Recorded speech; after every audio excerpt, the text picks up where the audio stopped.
Tour போக நீங்க ரெடியா? Family tour, solo tour, adventure tour, group tour, office tour, school tour, honeymoon எந்த ட்ரிப்பா இருந்தாலும் ஃபேமஸ் ஸ்டார் டூரிசம் ஈஸியா அரேஞ்ச் பண்ணி தராங்க. Best packages, excellent service and full jolly எக்ஸ்பீரியன்ஸ்க்கு கேரண்டி. சோ எதுக்கு வெயிட்டிங்? ஃபேமஸ் ஸ்டார் டூரிசம் இப்போவே கான்டாக்ட் பண்ணுங்க. பேசு தமிழா பேசினர்களுக்கு வணக்கம். நாடு முழுக்க மிகப்பெரிய பரபரப்பை ஏற்படுத்திய ஒரு விவகாரம்னா, தர்மஸ்தலாவில் 4000 பெண்களை ரேப் பண்ணி புதைச்சிட்டாங்க என்ற அந்த செய்தியை கேட்டு லிட்டரலி எல்லாருமே இந்த ஊடகங்கள் காரணமாக நம்ப ஆரம்பிச்சிட்டாங்க. இதனால ஒரு ஹிந்து கோவில், ஹிந்து மக்கள் பெரும்பான்மையாக மதிக்கக்கூடிய ஒரு தலம் அது, அதை களங்கப்படுத்த வேண்டும் என்ற மிகப்பெரிய முயற்சி இப்போ எக்ஸ்போஸ் ஆகியிருக்கு. இன்னைக்கு பார்த்தீங்கன்னா நம்முடைய அரங்கத்திற்கு பாலிடாக்ஸ் விக்னேஷ் அவர்கள் தர்மஸ்தலாவுக்கு நேரடியாக சென்று கள ஆய்வு நடத்திட்டு திரும்பி இருக்கக்கூடிய அவரோட உரையாடல் நடத்த போகிறோம். வணக்கம். வணக்கம். தர்மஸ்தலா அதை பற்றி நிறைய பேசுவோம். இருந்தாலும் நீங்கள் அங்கே போய் கள ஆய்வு செய்ய வேண்டும் என்று எது தூண்டியது? ஃபஸ்ட்டு எனக்கு இந்த ஸ்பார்க்கே எங்கேருந்து வந்தது அப்படின்னு கேட்டிங்கன்னா, இந்த நியூஸை வந்து எங்கள் வீட்டில் பார்த்துட்டு இருந்தேன். கோயம்புத்தூரில் எங்கள் அம்மா அப்பா எல்லோரும் பார்த்துட்டு நியூஸ் வந்தது. எங்கள் அம்மாவே ஒரு நிமிஷம் என்னடா இப்படிலாம் நடக்குது நம்ம கோயிலில் அப்படின்னு சொன்னாங்க. நானும் நம்பிட்டேன் ஃபஸ்ட்டு. ஏன்னா இந்த அளவுக்கு பேசுகிறாங்க, அதுவும் நியூஸ் மீடியாஸ்லேயே வருது அப்படின்னும் போது இதில் கண்டிப்பாக ஏதாவது இருக்கிறதுக்கு வாய்ப்பு இருக்குது அப்படின்ற மாதிரி தான் நான் நம்பினேன். அதுக்கப்புறம் கொஞ்சம் எனக்கு ஒரு சின்ன டவுட் என்ன இருந்தது அப்படின்னா, இதே மாதிரி தான் வந்து சபரிமலையில் பெண்களை உள்ள விடலை அப்படின்னு சொன்னாங்க. ஈஷாவில் பெண்களை நிர்வாணமாக பூஜை செய்ய வைக்கிறாங்கன்னு சொல்லி சொன்னாங்க. பல பெண்களை எரிச்சிட்டாங்க அப்படின்னு. ஆமாம், எரிச்சிட்டாங்கன்னு சொன்னாங்க. இப்போ அடுத்து அதே மாதிரி இங்கேயுமே வந்து பெண்கள் வந்து புதைச்சிட்டாங்க அப்படின்னா, ஏன்னா பொம்பளைங்களை வச்சு கதை எழுதிட்டு இருக்கானுங்க எல்லா இடத்துலையும். எனக்கு ஏதோ தப்பாக இருக்குது அப்படின்ற மாதிரி ஃபீல் ஆச்சு. ஸோ இப்போ எல்லா இடத்துலையும் ஏதோ ஒரு ஸ்டோரி எழுதிட்டே இருக்காங்க, பெண்களை வச்சு எழுதிட்டு இருக்காங்க. ஸோ இதில் ஏதாவது தப்பு இருக்கிறதுக்கும் வாய்ப்பு இருக்குது அப்படின்னு என்னுடைய 8ஆம் அறிவு சொல்லிச்சுன்னு வச்சுக்கோங்க. ஸோ அதனால் எதுக்கும் நம்ம லைவாக போய் பார்த்துருவோம் அப்படின்னு சொல்லிட்டு, இல்லைனா நானுமே வீடியோ போட்டிருப்பேன் மற்ற யூடியூபர்ஸ் மாதிரி. பட் எதுக்கும் நம்ம நேரடியாக போய் பார்த்துருவோம் அப்படின்னு சொல்லிட்டு நேரடியாக போனேன். போய் பார்த்ததுக்கப்புறம் தான் அங்கே எனக்கு ஒரு சில விஷயங்கள் புரிஞ்சுது. நேரடியாக எவ்வளோ நாள் அங்கே தங்கியிருந்தீங்க? அங்கே ஆல்மோஸ்ட் நான் ஒரு 1 வீக் நான் தங்கியிருந்தேன். ஃபஸ்ட்டு டே நான் போன உடனேவே வந்து அங்கே லோக்கலில் இருக்கக்கூடிய ரெசிடென்ட்ஸ் யாருக்கிட்டையுமே நான் இதை யார் என்னன்றதெல்லாம் காட்டிக்கல. சாதாரண அந்த கோயிலுக்கு போனால் ஒரு பக்தர் மாதிரி கூட்டமாகவே தான் நான் இருந்துட்டு அப்புறம் அந்த சைட்ஸ் எல்லாம் எங்கெங்கே இருக்குது அப்படின்றது லோக்கலில் இருக்கக்கூடிய இந்த பூ விற்கிறவங்க, பழக்கடை இருக்கிறவங்க அவங்ககிட்ட விசாரிச்சுக்கிட்டேன். சோஷியல் மீடியாவில் கிடச்சிட்ட டீட்டெயில்ஸ்லாம் வச்சுட்டு நான் ஃபஸ்ட்டு அந்த சைட்ஸுக்கெலாம் நேரடியாக போய் விசிட் பண்ணி அங்கே எடுக்க வேண்டிய ஃபுட்டேஜஸ்லாம் எடுத்துட்டேன். லைவாக போய் பார்க்கும்போதே தெரியுது. யோசிச்சு பாருங்கள், ஒரு பொண்ணை ரேப் பண்ணி யாருக்கும் தெரியாமல் நீங்கள் புதைக்கிறீங்க அப்படின்னா எந்த அளவுக்கு ஒரு செக்யூர்டாக வெளி உலகத்துக்கு தெரியாத ஐசோலேட்டட் பிளேஸில் கொண்டு போய் புதைப்பீங்க. அடர்ந்த காட்டுக்குள்ளேயோ அல்லது மனித நடமாட்டம் இல்லாத இடத்துலையோ கொண்டு போய் புதைப்போம். ஆனால் இவங்க காட்டின இந்த 17 சைட்டுமே பார்த்தீங்கன்னா மெயின் ரோட்டில் இருக்குது. அதுலேயும் சைட் நம்பர் 13 இருக்கிறதுலே மெயினான சைட் அதுதான். அந்த சைட் நம்பர் 13 கிட்டத்தட்ட 80 உடல்களை நான் புதைச்சிருக்கேன் அப்படின்னு சொல்லி அந்த மாஸ்க்மேன் சின்னையான்னு நினைக்கிறேன் அவர் வந்து அடையாளம் காட்டினார். 80 பேரை புதைச்ச அந்த சைட்டில் அது வந்து ஒரு ரெசிடென்டல் ஏரியா. கிட்டத்தட்ட ஒரு தினம் ஒரு 200-300 பேர் வந்து புனித நீராடக்கூடிய ஒரு நேத்ராவதி ரிவர்னுடைய படித்துறை பக்கத்திலேயே கிராமம். வீட்டு வாசலில் அந்த ஸ்பாட்டை இவங்க அடையாளம் கட்டியிருக்காங்க. அந்த இடத்த சுற்றி ஒரு 50-60 வீடு வந்து அங்கே இருக்குது. நேத்ராவதி ரிவருடைய படித்துறை இருக்குது. ஆட்டோ ஸ்டாண்ட் இருக்குது. ஜஸ்ட் அங்கே நடந்து போகிற தூரத்தில் ஆட்டோ ஸ்டாண்ட்னா நைட்டு ஃபுல்லாக இருக்கும். அங்கே ஆளுங்க இருந்துகிட்டே இருப்பாங்க. ஆட்டோ ஸ்டாண்டு, அதுக்கு பக்கத்தில் கடைங்க இருக்குது, எல்லாமே இருக்குது. இது எல்லாமே சரி புதுசாக உருவானதாக இருக்கும். 20 வருஷத்துக்கு முன்னாடி இவங்க புதைக்கும் போது இருந்திருக்காதோ என்னமோ அப்படின்னு நினச்சி அந்த வீடுகளில் போய் நான் கேட்டேன். அவங்க எல்லாம் 2-3 தலைமுறையாக அங்கேயே இருக்கிறவங்க. கிட்டத்தட்ட 50 வருஷம் 60 வருஷமாக அங்கேயே இருக்கக்கூடிய கிராம மக்கள் அந்த இடத்துல புதைச்சிருக்காங்க அப்படின்றது பெரிய காமெடியான ஒரு விஷயம். இன்னொன்று, அவங்க அடையாளம் காட்டின அந்த சைட் நம்பர் 13 நடுவில் ஒரு பெரிய கரண்ட் கம்பமே இருக்குது. இவங்க சொல்கிற மாதிரி உண்மையிலே அங்கே போச்சிருந்தா அந்த கரண்ட் கம்பம் வைக்கும்போதே தோண்டி இருக்கும்போதே அங்கே பணம் கிடச்சிருக்கும். இந்த அலிகேஷன் வந்ததுக்கப்புறம் அவங்க பணத்தெல்லாம் இடம் மாற்றிட்டாங்க அப்படின்னா கூட அந்த கரண்ட் கம்பம் அவங்க கிட்டத்தட்ட 5-10 வருஷமாக அங்கே தான் இருக்குது. அதை நோண்டும் போதே உங்களுக்கு பணம் கிடச்சிருக்கும். இஷ்யூ அப்பயே வெளியே வந்துடணும். ஸோ இது ஒரு முழுக்க ஃபேப்ரிகேட்டட் ஸ்டோரி மாதிரி தான் எனக்கு ஃபீல் ஆகுது. இந்த இடத்துல எஸ்ஐடிலேருந்து இந்த ஆள் சொன்னதையும் நம்பி இந்த லேண்டை வந்து ஸ்கேன் பண்ணக்கூடிய டெக்னாலஜிலாம் வச்சு ஸ்கேன் பண்ணி பார்த்துருக்காங்க. எனக்கு அந்த டெக்னாலஜியோட பேர் தெரில. ஸ்கேன் பண்ணி பார்த்துட்டு உள்ளே எதுவும் இல்லைன்னு சொல்லியிருக்காங்க. பட் அந்த மாஸ்க் என்ன சொல்லியிருக்காருன்னா, கிடையவே கிடையாது, நான் வந்து இந்த இடத்துல 80 பணங்களை புதைச்சி நீங்கள் தோண்டுங்க அப்படின்னு சொல்லியிருக்காங்க. சரி, நான் அப்புறம் எல்லாத்தையும் வச்சு தோண்டி கிட்டத்தட்ட 32 அடி ஆழம் 22 அடி அகலத்துக்கு தோண்டி பார்த்தா ஃபைனலாக ஒரு மிகப்பெரிய உண்மை வந்து நமக்கு அதுக்குள்ளேருந்து கிடச்சது. என்ன அப்படின்னா, உள்ள ஒரு மீன் முள்ளு கூட கிடைக்கல அப்படின்றது தான் அந்த உண்மை. ஆனா வேற ஒரு காமெடி நடந்திருக்கு. என்ன தெரியுமா நடந்திருக்கு? தோண்டும் போது அடியிலேருந்து நீர் ஊற்று கிடச்சி இப்போ வேணும்னா இந்த இடத்துல நம்ம கிணறு தோண்டிக்கலாம். மற்ற சைட்ஸுமே இந்த 17 சைட் நம்பர் 13 பற்றி நான் எலாபரேட்டாக சொல்கிறேன். மிச்சம் இருக்கக்கூடிய 16 சைட்டுமே நீங்கள் பார்த்தீங்க அப்படின்னா மெயின் ரோட்டில் ஆள் நடமாட்டம் இருக்கக்கூடிய இடங்கள்லேயே தான் இருக்குது. ஒரு மளிகை கடையில் போய் இந்த சைட் இந்த மாதிரி புதைச்சி தான் சொல்கிறாங்களேம்மா அந்த சைட்டில் எங்கே இருக்குது அப்படின்னு கேட்கும்போது அந்த அம்மா காட்டுறதா அந்த எதிரில் இருக்கு பாருங்க தம்பி, அங்கே தான் வந்து எஸ்ஐடிலாம் வந்து நோண்டிட்டு இருந்தாங்க. ஒரு வாரத்துக்கு முன்னாடி அங்கே தான் போலீஸ் பெருசெல்லாம் கூட்டமாக இருந்தாங்க அப்படின்றாங்க. ஸோ கைஸ், இந்த பின்னாடி தெரியுற அந்த பாலத்துக்கு அந்த பக்கம் காடு மாதிரி ஒரு ஏரியா தெரியுதுல்ல, அந்த ஏரியா தான் அந்த பரியல் சைட்டுன்னு சொல்லக்கூடிய ஏரியாக்கெல்லாம் இருக்கக்கூடிய இடம். கிட்டத்தட்ட ஒரு பரியல் சைட் நம்பர் 13, 10, 8, 7, 1, 2, 3 இந்த மாதிரியான பரியல் சைட்ல அங்கதான் இருக்கு. அந்த சைட்ல இருந்து நேர் ஆப்போசிட்ல கிட்டத்தட்ட 15 வருஷமா செயல்படக்கூடிய ஒரு மளிகை கடை தான் இது. இந்த மளிகை கடையில இவங்க ஒரு பொண்ணு இவங்க என்ன ஃபீல் பண்றாங்க அப்படின்றத பத்தி அவங்ககிட்ட கேட்டு தெரிஞ்சுக்கலாம் வாங்க. ನಾವಿಲ್ಲಿ 8 ವರ್ಷ ಆಯ್ತಲ್ಲ ಅಂಗಡಿ ಮಾಡಿ, ಆದ್ರೆ ನಮ್ಗೆ ಅದ್ರ ಬಗ್ಗೆ ಎಲ್ಲ ಏನ್ ಗೊತ್ತಿಲ್ಲ. ಇಷ್ಟ ತನಕ ನಾವು ಯಾರು ಹೇಳಿದ್ದು ಕೇಳಿಲ್ಲ. ನಮ್ಮ ಅಪ್ಪ ಅಮ್ಮ ಇಲ್ಲೇ ಕೆಲಸ ಮಾಡಿದ್ದು, ಆಮೇಲೆ ನಾವು ಇಲ್ಲೇ ಇದ್ದದ್ದು. ಆದ್ರೆ ನಮ್ಗೆ ಇದು ಇಷ್ಟ ತನಕ ಅದ್ರ ಬಗ್ಗೆ ಏನು ಮಾಹಿತಿ ಯಾರು ಹೇಳಿಲ್ಲ, ನಮ್ಗೆ ಗೊತ್ತೇ ಇಲ್ಲ. ಅದ್ರ ಬಗ್ಗೆ ಎಲ್ಲ ಸುಳ್ಳು ಇದೆಲ್ಲ. இங்க ஏதாவது சீக்கிரட்டா ஆள் நடமாட்டமா அதான் அவங்க பாத்துருக்காங்க. ಇಲ್ಲ ಆ ತರ ಘಟನೆ ಇಲ್ಲಿ ಯಾವ್ದಾಗಿಲ್ಲ. ನಮ್ಗೆ ತಿಳಿದ ಮಟ್ಟಿಗೆ ಯಾವ್ದಾಗಿಲ್ಲ ಇಷ್ಟ ತನಕ. ஸோ அந்த மாதிரி மெயின் ரோட்டில் மளிகை கடைக்காராக்கா கையை நீட்டா காட்டுற இடத்துல இல்லாமல் பணத்தை புதைப்பாங்க. யோசிக்க வேணாம். சைக்கோ கில்லர் கூட இந்த மாதிரிலாம் பண்ண மாட்டான். ஆனால் ஒரு மாஸ்க் மேன் சொல்கிறான், நான் இவ்வளோ பேரை புதைச்சிருக்கேன் அப்படிங்கிறான். பிரைமா ஃபேசி இருக்கா இல்லையா என்று எதுவுமே தெரியாமல் உடனடியாக ஸ்பெஷல் இன்வெஸ்டிகேஷன் டீம் அமைச்சு அதை விசாரிக்கிற அளவுக்கு என்ன ப்ரெஷர் இருக்கும்னு நினைக்கிறீங்க? அது அவங்களுக்கு பொலிட்டிக்கலாக அவங்களுக்கு ஏதாவது ஒரு மோட்டோ இருந்திருக்கலாம், அதெல்லாம் ஓகே. பட் இருந்தாலும் சரி, ஒரு அலிகேஷன் வந்துருச்சு, இத்தனை பெண் குழந்தைகள் அப்படின்ற ஒரு பதட்டத்தில் அவங்க உடனடியாக விசாரிச்சாங்கன்னு கூட வச்சுப்போமே. அந்த மாஸ்க் மேன் இன்னொன்று சொல்கிறான், தமிழ்நாட்டிலேருந்து என்ன ஒரு குரூப் வந்து அப்ரோச் பண்ணாங்க, அவங்க தான் வந்து இதை பேசுங்க அப்படின்னு சொல்லி ஸ்கிரிப்ட் கொடுத்தாங்க சொல்றாங்க. Not only Tamil Nadu. ஃபர்ஸ்ட் இந்த சின்னையா இந்த மாஸ்க் மேன் வந்து நான் ஒரு ஏழை அப்படின்ற மாதிரி எல்லாரும் ப்ரொபகேட் பண்ணாங்கல்ல. இந்த ஏழை வந்து டெல்லிக்கு ஃப்ளைட்டில் போயிருக்காரு, சேலம் வந்திருக்கிறார், சென்னை வந்திருக்கிறார். இந்த இடங்கள்லாம் வந்து வெவ்வேறு நபர்களை சந்திச்சிருக்கிறார். நீ ஒரு சாதாரண ஏழை, உனக்கு டெல்லியில் என்ன வேலை, சேலத்தில் என்ன வேலை? சேலத்துலேருந்து ஈஷா மேல் அலிகேஷன் வச்ச ஒரு ஆக்டிவிஸ்ட்டு அதே சேலத்தை சேர்ந்தவர். இவரும் அதே சேலத்துக்கு போயிட்டு வந்திருக்கிறார். இதுவே கனெக்ட் ஆகுது. ஈஷா மேலே இதே மாதிரி தான் ஒரு அலிகேஷன் வச்சார். நான் யாரை சொல்கிறேன்னு உங்களுக்கே தெரியும். அவரும் சேலத்தை சேர்ந்தவர் தான்.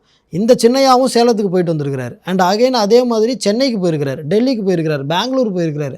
இந்த மாதிரி இடத்துலலாம் ஒரு சாதாரண ஏழைக்கு என்ன வேலை? அதுவும் தனியாக எதுக்கு போய் சுற்றிட்டு வரணும்? அங்கே போய் சில நபர்களையும் சந்திச்சு தான் இப்போது ரிப்போர்ட்ஸ் எல்லாம் வெளியே வந்துட்டு இருக்கு. நீங்கள் அங்கே போனது வந்து இந்த சின்னையானுடைய இந்த எல்லாமே அவர் சொன்னது எல்லாமே பொய்ன்னு தெரிஞ்சதுக்கு அப்புறம் தானே அந்த விஷயங்கள் வெளியே வர ஆரம்பித்த உடனே நான் போனேன். பட் ஆக்சுவலாக இந்த இஷ்யூ வந்த உடனே நேரடியாக போனோம் அப்படின்ற ஃபீல் இருந்தது. பட் நான் போகிறதுக்குள்ளேயே இந்த மாதிரியான தகவல்கள் வெளியே வர ஆரம்பிச்சிருச்சு. குறிப்பிட்டு அது ஹிந்து கோவில்களை குறிவைத்து ஒரு சதி என்று எடுத்துக்கலாமா? கண்டிப்பாக நம்மளோட நம்பிக்கைகளை உடைக்கணும். இவங்க நேரடியாக சொல்லி பார்த்தாங்க, சாமி கும்பிடாதான்னு கேட்கல, கோயிலுக்கு போகாதான்னு சொன்னாங்க, கேட்கல. இப்போ அந்த கோயிலில் வச்சு இவன் கருவறைக்குள்ளே விடலன்னு கிளப்புறாங்க, கருவறைக்குள்ளே பெண்களை விடலன்னு கேட்குறாங்க, அப்புறம் மாதவிடாய் இருந்தால் நான் ஏன் கோயிலுக்குள்ளே போகக்கூடாதுன்னு கேட்குறாங்க. ஸோ இந்த மாதிரி நம்மளோட நம்பிக்கைகள் எங்கெல்லாம் நம்ம நம்பிக்கை இருக்கோ அந்த நம்பிக்கையெல்லாம் உடச்சிட்டா இவனை கோயிலுக்கு போடாமல் தடுக்கலாம் அப்படின்ற மாதிரியான ஒரு நெரேட்டிவ் தான் இது. இது ஒருத்தர் சொல்றாரு, ஓகே. அதை ஊடகங்கள் கேரி பண்ண விதம் இருக்கு பாத்தீங்களா? நான் நேரடியாகவே போனேன், இங்க தான் புதைச்சிருக்காங்க. இன்னும் சொல்ல போனா கிரவுண்ட் ரிப்போர்ட்டுங்கிற பேர்ல வெளியிட்டது அனைத்துமே பொய். அப்போ அந்த ஊடகங்கள் குறித்து உங்களோட கருத்து? இதில் கேரளாவை சேர்ந்த ஒரு இன்ஃப்ளூயன்சர், அவர் இதே மாதிரி செல்ஃபி ஸ்டிக் எடுத்துக்கிட்டு நான் இப்போ அந்த ஸ்பாட்டில் தான் இருக்கிறேன், நீங்கள் நடந்து போனாலே நிறைய பிணங்களுடைய கை கால்லாம் வெளியே தெரியுது, செருப்பெல்லாம் எனக்கு வெளியில் தெரியுது அப்படின்னு சொல்லி வீடியோ போட்டுருக்காரு. மனசாட்சியே இல்லாமல் பேசிகிட்டு இருக்கிறார். சரி, உனக்கு தான் கண்ணில் தெரியுதுல்ல, அதை காட்டு. மனசாட்சியே இல்லாமல் நான் ஸ்பாட்டுக்கு போனேன்னு கடைசியில் பார்த்தா நான் போன இடத்துல அந்த மாதிரி சைட்டே கிடையாது. எனக்கு தெரிஞ்சு இது அந்த சைட்டே கிடையாது. முதல்ல இந்த ஆள் ஒரு வயக்காட்டுக்குள்ள நின்று பேசிகிட்டு இருந்தார். அங்கே வயக்காடே கிடையாது, அது வந்து ஒரு மலைப்பாங்கான ஏரியா அது.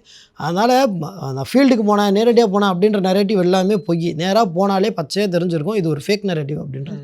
ധർമ്മസ്ഥല എന്ന് പറയുന്ന ഒരു സ്ഥലം ഒരു പ്രേത നഗരമായിട്ട് മാറിക്കൊണ്ടിരിക്കുകയാണ്. ஓகே, இப்போ ஆனால் அவங்க யாருமே இது எக்ஸ்போஸ் ஆனதுக்கு அப்புறமா இல்லை நாங்கள் சொன்னது தவறு, அவர் நடக்கவில்லை என்று ஒருத்தர் கூட சொல்ல, நாட்டியோட சிங்கிள் சொன்னது தவறு, நீங்கள் அப்பாலஜி கூட பண்ண வேணாம். ஒரு இஷ்யூ வந்தது, நீங்கள் அதை கேரி பண்ணிங்க, மக்கள்கிட்ட கொண்டு போய் சேர்த்திங்க.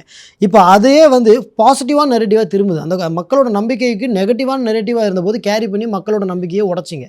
இப்போ வந்து ஒரு பாசிட்டிவான நெரேட்டிவாக அது திரும்பும்போது அதையும் கேரி பண்ணி மக்கள்கிட்ட கொண்டு போய் கொடுக்கணும்ல. இல்லைப்பா அந்த கோயில் இந்த மாதிரி நடக்கல அப்படின்னு நீ அப்பாலஜிலாம் கேட்க வேணாம். சரி, நீ வந்து ஒரு நியூஸ் சேனல், நீங்கள் இன்ஃப்ளூயன்சர், ஏதோ வந்ததை பேசிட்டீங்க, ஓகே. இப்போ அந்த இது நெரேட்டிவ் மாறிடுச்சுல்ல, அதை மக்கள்கிட்ட கொண்டு போய் நீங்கள் சேர்க்கணும்ல. அதை சேர்க்காம இப்போ நீங்கள் சைலண்ட் மோடுக்கு போகும்போது தான் எங்களுக்கு டவுட்டாக இருக்குது. ஆனால் இந்த இடத்துல தான் சௌஜன்யா கேஸ் அப்படின்னு நினைக்கிறேன். அவங்க வந்து உண்மையிலேயே அந்த இடத்துல பாலியல் துன்புறுத்தலுக்கு ஆளாகி இருக்காங்க அப்படின்னு சொல்றாங்க. சௌஜன்யாவோட கேஸை பற்றி நானும் லோக்கல் ரெசிடென்ட்ஸ் கிட்ட விசாரித்தேன். லோக்கல் ரெசிடென்ட்ஸ் என்ன சொல்கிறாங்க அப்படின்னா, ஃபஸ்ட்டு இந்த சௌஜன்யாவுடைய ரேப் நடந்ததுக்கும் தர்மஸ்தலாவோட ஸ்பாட்டுக்கும் கிட்டத்தட்ட 3லேருந்து 4 கிலோமீட்டர் டிஸ்டன்ஸில் இருக்குது. என் வீட்டில் 4 கிலோமீட்டர் தூரத்தில் ஒரு கொலை நடந்ததுன்னா அதுக்கு நான் காரணம் கிடையாது. ஓகே, ஒன்று. நேத்ராவதி ரிவர் தாண்டி அங்கே ஒரு கிராமம் இருக்குது, அந்த கிராமத்தில் தான் அந்த ரேப் நடந்திருக்கு. ரெண்டு, அதுக்கான குற்றவாளியும் கைது பண்ணி அவர் அரெஸ்ட் பண்ணி கிட்டத்தட்ட ஒரு 6 வருஷம் அவர் ஜெயிலும் இருந்திருக்கிறார். இப்போ கொஞ்ச நாளைக்கு முன்னாடி சமீபத்தில் ஐ திங்க் ஒரு ஒரு ஒரு சில ஆண்டுகளுக்கு முன்னாடி அந்த குற்றவாளியை அந்த சௌஜன்யாவுடைய ரிலேட்டிவ்ஸே ரிலீஸ் பண்ணி கூட்டிகிட்டு வராங்க. உங்களுடைய சொந்த தங்கச்சியோ அக்காவையோ ரேப் பண்ணிட்டாங்க, அவன் ஜெயிலில் இருக்கிறான், அவனை நீங்களே போய் ரிலீஸ் பண்ணி கூட்டிகிட்டு வரீங்க. கூட்டிகிட்டு வந்துட்டு இந்த சௌஜன்யாவோட கேஸுக்கு தர்மஸ்தலா தான் காரணம்னு சொல்லி இப்போ திடீர்னு நீங்கள் பேச ஆரம்பிக்கிறீங்க அப்படின்னா இதுக்கு பின்னாடி ஏதோ லாபி இருக்குல்ல. செத்துட்டா அவள் பேரை வச்சு அட்லீஸ்ட் காசாவது கிடைக்குது அப்படின்ற மாதிரி ஏதோ நெரேட்டிவ் போகுது அப்படின்றது தான் லோக்கல் ரெசிடென்ட்ஸினுடைய ரிப்போர்ட். ஏன்னா அவங்க யாரும் இதை நம்பர் தயாராகவே இல்லை. நாங்கள்லாம் இங்கே எத்தனை வருஷமாக இங்கே தாங்க இருக்கிறோம். லோக்கலில் யாருமே தயாராக இல்லை. லோக்கலில் யாருமே நெகட்டிவான ரிப்போர்ட்டை எனக்கு கொடுக்கல. நான் சரி யாராவது ஒருத்தனா கிடைப்பாங்கன்னு பார்த்தேன். இது தர்மஸ்தலம் சொன்னால் ரொம்ப தானம் தர்மம் நடக்கிற ஏரியா தான். நாங்கள் இந்த ஊருக்கு வரும்போதே இங்கே சாப்பாடு கடிக்கணும் இருக்கிற ஒரு நல்ல ஒரு பேர் இருந்தது. அதனால நாங்கள் சாப்பாடு இல்லாத காலத்தில் இங்கே வந்தால் இந்த கோவிலுக்கு வந்தாலும் சாப்பிடானாலும் கிடைக்கும், அங்கே போகலான்னு சொல்லி நாங்கள் எல்லாம் எங்கள் அப்பா அம்மா நாங்கள் எல்லாம் இங்கே இந்த ஊரில் இப்போ ஒரு 50லேருந்து 53 வருஷமே ஆயிடுச்சு. இப்படி நாங்கள் இங்கே ஜீவனம் பண்ணிக்கிட்டு இருப்போம். அந்த மஞ்சுநாத சுவாமி இந்த தர்மஸ்தலம் தர்மஸ்தலத்து மஞ்சுநாத சுவாமி கோவில், மஞ்சுநாத சுவாமி. அதுக்கப்புறம் இங்கே இது தர்ம தெய்வங்கள் இருக்கார். குமாரசுவாமி, காலராவு, காலர்காய், கன்னியாகுமரி, அன்னப்பன்கிற தர்ம தெய்வங்கள் இருக்கார். இந்த தர்ம தெய்வங்களுக்கு ஒரு பிரதிநிதி தான் நாங்கள் பூஜ்ய வீரேந்திர ஹெக்டேன்னு சொல்லுவார். 5 தெய்வம். அவருக்கு யார் என்ன சொன்னாலும் அவர் ஒன்றும் பேச மாட்டார். அவர் அதுக்கெல்லாம் அவர் தான் பார்க்குவார், அந்த சாமி தான் பார்க்குவாருன்னு சொல்லி அப்படியே விட்டுவார். அதனால இவருக்கெல்லாம் என்னாச்சு, லெப்டிஸ்ட்டுகள் அது மாதிரி லெப்டிஸ்ட்டுகளை கூட இருக்கிற இன்னும் சிலவர், அது மாதிரி சில ஃபேக் நியூஸ் போடுற சேனல்கள், ஃபேக் நியூஸ் போடுற யூடியூபர்ஸ் எல்லாம் சொல்லி என்னென்னமோ சிருஷ்டி பண்ணிட்டாரு. அது ஒன்றும் சத்தியம் அல்ல, சத்தியத்துக்கு தூரமான விஷயம்தான். जी आपका नाम क्या है? मेरा नाम तौफीक है, मोहम्मद तौफीक। कितने साल से इधर रहते हो? मैं यहाँ पाला पोस सब यहाँ ही हो, मैं यहाँ ही बड़ा हुआ हो, छोटे से यहाँ ही हो। जी अभी ये मंदिर के ऊपर एक आरोप लगा रहे कि 400 लड़कियां का निधन हो गया, उनको बलात्कार कर दिया करके आरोप लगा रहे हैं, उसके बारे में आप क्या सोचते हैं? ये सब झूठ है सर। वैसे हो तो हम यहाँ इतने साल से हो, मेरा माँ यहाँ ही पोला यहाँ ही बड़ा हुआ है। यहाँ पास में मेरा माता जी का घर भी है, वो छोटे से यहाँ ही है। मेरा अंकल का दुकान है, मेरा अंकल की दुकान में मैं स्टडी करने के साथ यहाँ काम कर रहा हूँ।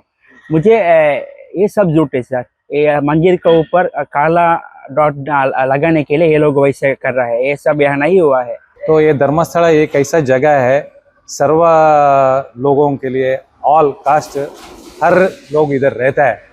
एक क्षेत्र में जो काम होता है, मेरे ख्याल से कर्नाटक में या साउथ इंडिया में या इंडिया में सिस्टमेटिक बहुत डिसिप्लिन है। इधर का लोग भी बहुत अच्छा लोग है। जो हेगड़े जी का जो सिस्टम है, डिसिप्लिन है उनका, फैमिली का, एक श्री क्षेत्र धर्मस्थल का काम करना तरीका, डिसिप्लिन, ये अगर आप किधर भी रोड पे किधर भी आप घूम लो, नीट क्लीन सिस्टमेटिक बोलेगा तो एक टेम्पल बोलेगा तो आपको इधर का, आप अगर பாத்ரூம், டாய்லெட், कुछ भी जाओ सिस्टमेटिक और सेफेस्ट। இன்னும் கேட்க போனால் குறிப்பாக நீங்கள் கன்னடிகாசெல்லாம் விட்டுருங்க, அங்கே கிட்டத்தட்ட ஒரு 7-8 வருஷமாக படிக்கக்கூடிய தமிழ் ஸ்டூடெண்ட்ஸ் இருக்காங்க, தமிழ் பெண்கள் இருக்காங்க. கிட்டத்தட்ட ஆஃப் தி பாப்புலேஷன் கன்னடிகாஸ்க்கு ஈக்குவலாக நம்ம தமிழ்காரங்க இருக்காங்க. அங்கே இருக்கக்கூடிய ஸ்டூடெண்ட்ஸை நான் மீட் பண்ணி பேசினேன். அந்த பெண்கள்கிட்ட பேசும்போது நாங்கள் 7-8 வருஷமாக இங்கே தான் இருக்கிறோம், எங்களுக்கு அந்த மாதிரி அன்சேஃபான எந்த ஒரு இதுவுமே நடந்தது கிடையாது அப்படின்னு சொல்லி சொல்கிறேன். நான் உங்கள்கிட்ட கேட்டேன், உங்களோட சீனியர்ஸ் இதுக்கு முன்னாடி இருந்தவங்க ஏதாவது ஃபீல் பண்ணியிருக்காங்களான்னு கேட்டேன். இல்லைன்னு தான் சொன்னாங்க. சரி, உங்கள் கூட இருக்கிறவங்க யாராவது திடீர்னு காணாமல் போகிறது, ஊருக்கு போகிறேன்னு சொல்லிட்டு திரும்ப வராமல் போகிறது, அந்த மாதிரி ஏதாவது நடந்ததான்னு கேட்டேன். அதுவும் இல்லைன்னு தான் சொல்கிறாங்க. நீங்கள் எப்படி சுற்றி கேள்வி கேட்டாலும் சரி, காமன் மேன்ஸுக்கிட்டேருந்து வரக்கூடிய நரேட்டிவே பாசிட்டிவாக தான் இருக்குது. இப்போ கொஞ்ச நாளாக தமிழ்நாட்டில் ஒரு நரேட்டிவ் ஒன்று போயிட்டுருக்குது. கிட்டத்தட்ட ஒரு 400-500 பெண்களை செக்ஸ் டார்ச்சர் பண்ணி ரேப் பண்ணி கொண்டுட்டாங்க, எல்லோரும் இங்கே புதைச்சி வச்சுருக்காங்க அப்படின்னு சொல்லி. நான் இப்போ வரும்போது கூட அந்த சைட் நம்பர் 30 போயிட்டு வந்தேன். ஸோ நீங்கள் அந்த மாதிரி அன்சேஃபாக இங்கே ஏதாவது ஃபீல் பண்ணியிருக்கீங்களா? இல்லை, எனக்கு தெரிஞ்ச அந்த மாதிரி அன்சேஃப்லாம் நான் ஒன்றும் ஃபீல் பண்ணதில்லை. அப்புறம் ப்ளஸ் எங்களோட கோயின்டர்ன்ஸ், அப்புறம் எங்களோட வேலை செய்கிறவங்க கூட அந்த அன்சேஃபாக ஃபீல் பண்ணது மாதிரி நானும் கேள்விப்பட்டதில்லை. அப்புறம் அவங்களும் அன்சேஃபாக ஃபீல் பண்ணதில்லை. ஏன்னா பாஸ்ட் ஒரு 15 இயர்ஸாக நிறைய சீனியர்ஸ்லாம் இங்கே தமிழ்நாட்டிலேருந்து வராங்க. நிறைய பேர் இங்கே ஒர்க் பண்ணுறாங்க தமிழ்நாட்டிலேருந்து. Everybody is feeling good, everybody is feeling safe. நல்ல ஹார்மோனியில தான் போயிட்டு இருக்கோம். உங்கள் கிளாஸ்மேட்ஸ் உங்கள் கலீக்ஸ் எல்லாம் யாராவது கேர்ள்ஸ் உமன்ஸ் எல்லாம் இருக்காங்களா? இருக்காங்க. அவங்க யாராவது இந்த சூசைட் பண்ணிக்கிறதோ இல்லை திடீர்னு காணாமல் போகிறது அந்த மாதிரி ஏதாவது விஷயம் நடந்திருக்காங்க? அந்த மாதிரிலாம் ஒன்றும் நடந்தது இல்லை. It's very safe here. So past 6 இயர்ஸாக அந்த மாதிரி நடந்தது இல்லை நீங்கள் இருக்கிறது. ஸோ அதுக்கு முன்னாடி உங்கள் சீனியர்ஸ் எல்லாம் இருந்தாங்களா? அவங்களும் அந்த மாதிரி தான் சொன்னாங்க? அந்த மாதிரி ஒன்றும் சொன்னது இல்லை. எங்கள் சீனியர்ஸை நல்ல என்ஜாய் பண்ணி good name to the institution. Okay, தமிழ்நாட்டுக்கு என்ன சொல்ல வரீங்க? இந்த நெகட்டிவ் தமிழ்நாட்டுக்கு என்ன சொல்ல வரேன்னா, இப்போதைக்கு this is very safe here. ஒன்றும் பிரச்சனை இல்லைங்க. வரலாம், இங்க இது வந்து பார்க்கலாம். You can also study here. It's very good here. So no worries. Okay, thank you. Hi ma'am, உங்கள் பேர் என்ன? வைஷ்ணவி. நான் நாமக்கல்லேருந்து வரேன் சார். தமிழ்நாடு? தமிழ்நாடு. ஓகே, நீங்கள்? என் பேர் ஜெர்லின். நான் மதுரையிலேருந்து வரேன். மதுரையில் எங்க? மதுரையில் இது ஃபாத்திமா காலேஜ். சூப்பர். வந்தீங்க? என் பேர் டாக்டர் ஸ்ருதி. நான் கோயம்புத்தூர்லேருந்து வரேன். கோயம்புத்தூர். நீங்கள்? என் பேர் டாக்டர் தியா. நான் பாண்டிச்சேரியிலேருந்து வரேன். ஓகே, நீங்கள்? ஹரிணி, திருச்சியிலேருந்து வரேன். சூப்பர். அப்போ எல்லாருமே தமிழ் குரூப் தான். ஓகே, இப்போது தமிழ்நாட்டில் மேபி நீங்கள் சோஷியல் மீடியாவில் வாட்ச் பண்ணியிருப்பீங்க, தமிழ் சோஷியல் மீடியாஸ் எல்லாம். தர்மஸ்தலாவில் கிட்டத்தட்ட ஒரு 400 பொண்ணுங்களை வந்து ரேப் பண்ணிட்டாங்க, கடத்திட்டாங்க, செக்ஸுவலாக அவங்கள ஹராஸ் பண்ணி டார்ச்சர் பண்ணி புதைச்சி வச்சிருக்காங்க. கிட்டத்தட்ட 17 சைட்ஸில் புதைச்சிட்டாங்க அப்படின்னு சொல்லி ஒரு நரேட்டிவ் போயிட்டு இருக்குது. நீங்களாம் நம்ம தமிழ்நாட்டிலேருந்து வந்து இங்கே கிட்டத்தட்ட ஒரு 6-7 இயர்ஸாக படிக்கிறீங்க இல்லையா? ஸோ நீங்கள் அந்த மாதிரி இங்கே தான் அன்சேஃபாக ஃபீல் பண்ணியிருக்கீங்களா? எதுவுமே ஃபீல் பண்ணது கிடையாது. ஷோர். ஓகே, உங்கள் கூட இருக்கக்கூடிய ஃப்ரெண்ட்ஸோ அல்லது கூட படிக்கக்கூடிய ஏதாவது பெண்கள் யாராவது காணாமல் போகிறது, சூசைட் பண்ணிக்கிறது அந்த மாதிரி தான் நடந்திருக்குதா? எதுவுமே நடந்ததில்லை. இல்லை உங்கள் சீனியர்ஸ் யாராவது இங்கே ஒரு 10-20 இயர்ஸாக இங்கே ட்ராவல் பண்ணுறவங்க யாராவது இருப்பாங்களா? அவங்க ஏதாவது எக்ஸ்பீரியன்ஸ் பண்ணியிருக்காங்களா அந்த மாதிரி? எதுவுமே சொன்னது கிடையாது. ஓகே, சரி. பர்சனலாக இந்த இன்ஸ்டிடியூஷன் பற்றியும் உங்களுடைய எக்ஸ்பீரியன்ஸ் என்ன? யாரோ ஒருத்தர் சொல்லுங்கள். நான் வைஷ்ணவி, நாமக்கல்லேருந்து வரேன். இங்கே ஒரு 6 இயர்ஸாக நாங்கள் இங்கே தான் இருக்கோம். சோஷியல் மீடியாவில் இருக்க மாதிரியோ இல்லை நீங்கள் சொல்கிற மாதிரியோ எதுவும் ஒரு பர்சனல் எக்ஸ்பீரியன்ஸ் இங்கே இருக்குது எங்கள் யாருக்குமே இருந்ததில்லை. அது இல்லாமல் எங்கள் சீனியர்ஸ் ஒரு 6 இயர்ஸ் 7 இயர்ஸ் பேட்ச் சீனியர்ஸ் வரைக்கும் நாங்கள் காண்டாக்டில் தான் இருக்கோம். ஸோ லாஸ்ட் 15 இயர்ஸ் வரைக்கும் இங்கே என்ன நடக்கிறதுங்கிறது ஒரு ஆல்மோஸ்ட் எங்களுக்கு கையில் நாலேஜில் இருந்துட்டு தான் இருக்குது. ஸோ இந்த மாதிரி எந்த விஷயத்தையும் நாங்கள் கேள்விப்பட்டதில்லை. அது இல்லாமல் எங்கள் காலேஜில் ஒரு 600-700 பீப்புள் படிக்கிறோம். இந்த மாதிரி யாருமே ஒரு கம்ப்ளைண்ட்டை வச்சும் நாங்கள் கேட்டதில்லை சார். பர்சனலி எங்களுக்கு இன்ஸ்டிடியூஷனில் நாங்கள் இங்கே வந்து 31st பேட்ச் நாங்கள் SDMல. So this is the best college for நேச்சுரோபதிங்கிறனால தான் நாங்கள் தமிழ்நாட்டிலேருந்து இங்கே வந்து ஜாயின் பண்ணோம். ஸோ அகாடமிக்ஸ் வைஸோ இல்லை டிசிப்ளின் வைஸோ இங்கே எங்களுக்கு எல்லாமே ஸ்ட்ரிக்டாக தான் இருக்குது. அட் த சேம் டைம் என்ன கற்றுக்கணுமோ அதை எவ்வளோ எங்களால் முடியுமோ அவ்வளோ நாங்கள் டீச்சர்ஸ் கிட்ட இருந்து ப்ராப்பராக கற்றுக்கிட்டு தான் இருக்கோம். இதை தாண்டி பர்சனல் எக்ஸ்பீரியன்ஸோ இல்லை எந்த பிரச்சனையோ எங்களுக்கு இருந்ததில்லை. மற்றபடி காலேஜ் எங்களுக்கு ரொம்ப ஸ்ட்ரிக்டாகவும் டிசிப்ளின்டாகவும் தான் இது வரைக்கும் கொண்டு போயிருக்காங்க சார். ஸோ நீங்கள் சொல்கிற மாதிரி எந்த பர்சனல் எக்ஸ்பீரியன்ஸோ நாங்கள் கேள்விப்பட்டதும் இல்லை, இங்கே பார்த்ததும் இல்லை சார். சரி 1 2 3 தர்மஸ்தலா இஸ் சேஃப். லோக்கல்ஸ்லாம் அந்த வீரேந்திர ஹெக்டே அவர்கள் மேலே என்ன ஒப்பீனியன் வச்சுருக்காங்க? லோக்கல்ஸ் வந்து வீரேந்திர ஹெக்டே மேலே ரொம்ப மரியாதை வச்சுருக்காங்க. வீரேந்திர ஹெக்டே வந்து இது வரைக்கும் கிட்டத்தட்ட ஒரு 20,000க்கும் மேற்பட்ட இலவச கல்யாணங்கள் பண்ணி வச்சிருக்காரு. அவர் வந்து ஆல்மோஸ்ட் 50 வருஷமாக வீரேந்திர ஹெக்டே தான் அந்த தர்மஸ்தலாவோட தலைமை பொறுப்பில் இருக்கிறார், தர்மகர்த்தாவாக இருக்கிறார். அவர் இது வரைக்கும் 20,000க்கும் மேற்பட்ட இலவச திருமணங்கள் செஞ்சு வச்சிருக்கிறாரு. கிட்டத்தட்ட 30,000 பேர் ஒரே நேரத்தில் உட்காந்து சாப்பிடக்கூடிய அன்னதானம் கூட அமைச்சிருக்கிறாங்க. தினம் அங்கே அன்னதானங்கள் நடந்துக்கிட்டே இருக்குது. இந்த மாதிரி நிறைய அறப்பணிகள் அங்கே நடந்துகிட்டு இருக்குது. யாராவது முடியலன்னு சொல்லி வந்தால் அவங்களுக்கு கடை வைக்கிறதோ ஏதோ ஒன்று வச்சு கொடுக்குறதோ அந்த மாதிரியான ஹெல்ப் சப்போர்ட்ஸ் எல்லாம் அவங்க பண்ணிகிட்டு இருக்காங்க. ஸோ அதனால் வீரேந்திர ஹெக்டே மேலே லோக்கல் ரெசிடென்ட்ஸ் எல்லாருக்குமே ஒரு நல்ல மரியாதை இருக்குது. நீங்கள் அதை கண்கூடாக பார்க்க முடியும்? கண்கூட நான் பார்க்க. அவரை சந்திக்க முடியுமா? அவர் வந்து இப்போ above 90. ஸோ அதனால் அவரை வந்து சந்திக்கணும்னு நீங்கள் ஸ்பெஷல் பர்மிஷன் வாங்கிட்டு போகிறா இருந்தால் போகலாம். நான் ஏன் போய் பார்க்கல அப்படின்னா, இவன் பாருங்கள் வீரேந்திர ஹெக்டே மீட் பண்ணிட்டான், அவர்கிட்ட வந்து பொட்டி வாங்கிட்டான், அதனால தான் இந்த மாதிரி ரிப்போர்ட் கொடுக்குறான். அதனால் நான் போனேன், ஸ்ட்ரைட்டாக இஷ்யூவை மட்டும் பிடிச்சிட்டு வந்தேன். அவரை மீட் பண்ணணும்னு முயற்சி பண்ணியிருந்தா கிடச்சிருக்கும். பட் இப்போது உங்களுடைய வீடியோவில் நீங்கள் சொன்ன மாதிரி அந்த சேலஞ்ச் ஓப்பனாக யாருக்கெல்லாம் ஃபுட்டேஜ் வேணுமோ நான் தரேன் அப்படின்னு சொல்லி, கண்டிப்பாக நான் ஃபுட்டேஜும் தரத்துக்கு ரெடி. யாருக்காவது அங்கே போய் வீடியோ எடுக்கணும் அப்படின்னு நினச்சிங்கனாலும் அதுக்குண்டான ஏற்பாடுகளும் என்னால் முடிஞ்ச வரைக்கும் நான் பண்ணித்தரேன். அவங்க வீடியோ எடுக்க அலோவ் பண்ணுறாங்களா? தர்மஸ்தலாவுடைய மேனேஜ்மெண்ட்டு இப்போ ஓப்பனாக இருக்காங்க. அவங்க வந்து என்ன மைண்ட் செட்டில் இருக்காங்க அப்படின்னா, யார் வேணாலும் வாங்க, எல்லா சைட்ஸையும் நாங்கள் ஓப்பனாக காட்டுறோம், போய் தாராளமாக போய் பார்த்துட்டு வாங்க. சைட்ஸ்லாம் அவங்க கண்ட்ரோலே இல்லை, முதல்ல அதெல்லாம் பஞ்சாயத்து லேண்டு. அவங்க அது வந்து நாங்களே ஆள் அனுப்பி அடையாளம் காட்டுறோம், நாங்கள் புதைச்ச இடம் தானே, நாங்களே அடையாளம் காட்டுறோம் வாங்க அப்படின்ற மாதிரி தான் இருக்காங்க. அது அங்கே இருக்கக்கூடிய ஒரு செக்ரட்டரி நான் மீட் பண்ணி பேசும்போதே சொன்னேன், இது வரைக்கும் நீங்கள் ஒரு 400 பணங்களை புதைச்சிட்டு தான் தமிழ்நாட்டில் நரேட்டிவ் போயிட்டுருக்கு அப்படின்னா, 400 என்ன கம்மியாக சொல்கிறீங்க, நாங்கள் 2000 பணத்தை புதைச்சிருக்கோம் அப்படின்ற மாதிரி அவர் பேசுகிறார். அவ்வளோ தைரியமெல்லாம் தப்பு பண்ண ஒருத்தனால டீல் பண்ண முடியாது. ஓப்பனாக ஒருத்தங்கிட்ட நீங்கள் பேசும்போதே உங்களுக்கு ஃபீல் ஆகும்ல. யாராவது காண்டாக்ட் பண்ணுவாங்கன்னு நினைக்கிறீங்களா உங்களுக்கு ஃபுட்டேஜ் கேட்டு? காண்டாக்ட் பண்ணால் நல்லது. ஏன்னா ஃபேக் நரேட்டிவை வந்து நல்லா ஸ்ப்ரெட் பண்ணிட்டாங்க. எங்கள் வீட்டில் எங்கள் அம்மாவுக்கு வந்து ஆழமாக பதிஞ்சிருச்சு, ஓ இந்த மாதிரி எதுவும் நடந்திருக்கு கோயிலில் அப்படின்னு. இப்போ நான் இருக்கிறதால அவங்கள கன்வின்ஸ் பண்ணிட்டேன். எல்லா வீட்லையும் அவங்க நினைச்சது சாதிச்சிட்டாங்கன்னு நினைக்கிறீங்களா? கண்டிப்பாக அவங்க நினச்சது சாதிச்சிட்டாங்க. அவங்க வந்து டேமேஜ் பண்ணணும்னு நினைச்சாங்க, இமேஜை டார்னிஷ் பண்ணிட்டாங்க. கண்டிப்பாக. ஏன்னா ஈஷாலையும் இதே தான் நடந்தது. ஈஷாவில் என்ன பண்ணாங்க, ஈஷாவில் வந்து சீக்ரெட் கிரமட்டோரி வந்து மெயின்டைன் பண்ணிக்கிட்டு இருக்காங்கன்னாங்க, பெண்கள் நிர்வாக பூஜை பண்ணுறாங்கன்னு சொன்னாங்க, அந்த ஸ்கூலில் வந்து செக்ஸுவல் ஹராஸ்மெண்ட் நடக்குது அப்படின்னு சொல்லி சொன்னாங்க. அந்த இஷ்யூவை பெருசாக பேசி மக்கள்கிட்ட கொண்டு போய் சேர்த்துட்டாங்க. கோர்ட்டு வந்து அதெல்லாம் ஒன்றுமே நடக்கலை, அது ஃபேக் நரேட்டிவ்னு சொல்லி அவங்க சொன்ன உடனே அந்த விஷயத்தை மக்கள்கிட்ட யாரும் கேரியே பண்ணல. இப்போ நீங்கள் போய் கோயம்புத்தூரில் இருக்கக்கூடிய ஒரு காமனான ஏதோ ஒரு ரெசிடென்ட் கிட்ட போய் நீங்கள் கேட்டிங்க அப்படின்னா அவங்களே வந்து ஆமாம் ஏதோ நடந்ததுன்னு சொன்னாங்க, பணத்தை கொடுத்து அமுக்கிட்டாங்கப்பா, அப்புறம் வெளியே வரலப்பா, உண்மை வெளியே வந்துருச்சு, அதை தான் இவங்க வெளியே வர விடாமல் அமுக்கியிருக்காங்க. ஸோ அதே தான் இப்போ தர்மஸ்தலாலையும் நடந்திருக்கு. இந்த இஷ்யூ எல்லார்ட்டையும் கொண்டு போய் சேர்த்துட்டாங்க. பட் இப்போ வந்து அதெல்லாம் அதுக்கு அகெயின்ஸ்டாக நரேட்டிவ் வரும்போது அதை பற்றி பேசாமல் டக்குன்னு சைலண்ட் போட்டுக்க போகிறாங்க. ஸோ உண்மையிலேயே இதை வந்து கவுண்டர் பண்ணும் அப்படின்னு சொல்லிட்டு நீங்கள் எடுக்கக்கூடிய இந்த முயற்சிக்கு என்னுடைய வாழ்த்துக்கள். நிறைய பேர் இதை செய்திருக்க வேண்டும், ஆனால் ஜேர்னலிஸ்ட் சொல்லிக்கிறவங்களாம் செய்யலை, நீங்கள் செய்திருக்கிறீங்க. அகைன் இந்த ஃபுட்டேஜ் யாருக்கெல்லாம் வேணுமோ team.polytalks@gmail.com இதுக்கு நீங்கள் மெயில் பண்ணிங்கன்னா அந்த ஃபுட்டேஜ் எல்லாமே உங்களுக்கு நேரடியாக மெயிலே வந்து வந்துடும். கிரெடிட்ஸ் கூட போட வேண்டாம். ஓகே, கிரெடிட்ஸ் கூட போட வேண்டாமாப்பா. ஸோ யார் வேணாலும் எடுத்துக்கலாம். உண்மையை பேசணும்னு நினைச்சிங்கன்னா தாராளமாக நீங்கள் எடுத்து யூஸ் பண்ணிக்கலாம். நேரில் வந்து நேரம் கொடுத்து பேசி நன்றி. தேங்க்யூ. பேசு தமிழா பேசு சேனலுக்கு ஆதரவு தந்து கொண்டு இருக்கக்கூடிய பார்வையாளர்களுக்கு வணக்கம். அரசியல் ஆன்மீகம்னு மட்டும் இல்லாம இப்போ ஹெல்த்லயும் நம்ம வந்தாச்சு. ஹெல்த் சம்பந்தமான பிரச்சனைகளுக்கும் ஹெல்த் டிப்ஸுக்கும் ஹெல்த் கேருக்கும் இல்ல ஹெல்த் பத்தி ஏதாவது தெரிஞ்சுக்கணும் அப்படின்னு நினைச்சீங்கன்னா ஹெல்த் குரு சேனல் கண்டிப்பா உங்களுக்கு யூஸ்ஃபுல்லா இருக்கும். பேசு தமிழா பேசு சேனலுக்கு கொடுக்கக்கூடிய இதே சப்போர்ட்டை ஹெல்த் குரு யூடியூப் சேனலுக்கும் கொடுத்து அந்த சேனலை சப்ஸ்கிரைப் பண்ணி உங்க நண்பர்களுக்கு ஷேர் பண்ணும்படி கேட்டுக்கிறோம். நம்ம ஹெல்த் குரு சேனலோட லிங்கை டிஸ்கிரிப்ஷன்ல தரோம், மறக்காம செக் பண்ணி பாருங்க.